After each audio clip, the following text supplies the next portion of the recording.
l'idée d'un jardin japonais à Monaco avait été émise à l'époque par la princesse Grace.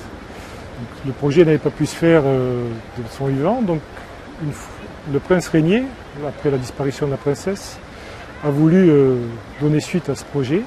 Et lorsque l'esplanade s'est libérée après la création du Grimadi Forum, le site a été choisi pour qu'on puisse créer ce jardin de toutes pièces.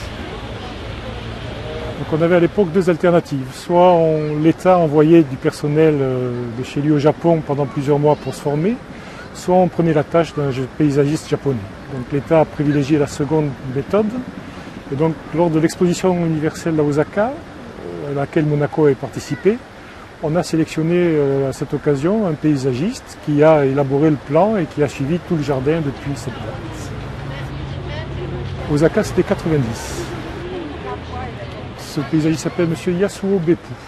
Donc c'est un paysagiste qui avait une société au Japon, basée à Fukuoka, et qui à l'époque n'était pas intervenu en dehors du Japon. C'était sa première intervention en Europe. Donc vous retrouvez ici l'ensemble des éléments que l'on retrouve au Japon, dans le jardin japonais notamment. Donc la présence de l'eau, sous toutes ses formes, qu'elle soit liquide ou stagnante, en mouvement ou suggérée avec des dessins dans le sable, etc. Vous avez un cheminement plus ou moins sinueux qui vous permet de vous promener dans le jardin et de découvrir au fur et à mesure des cadrages différents, mais aussi qui vous incite à vous replonger sur vous-même et à méditer sur votre devenir et sur votre parcours.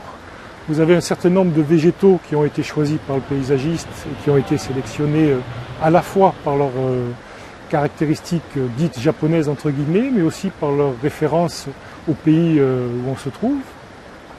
Vous avez la présence de minéral, la pierre et le rocher au Japon est vraiment quelque chose d'important. Donc différents types de pierres, du granit, du calcaire, du granit noir, de la pierre qui vient de Belgique aussi.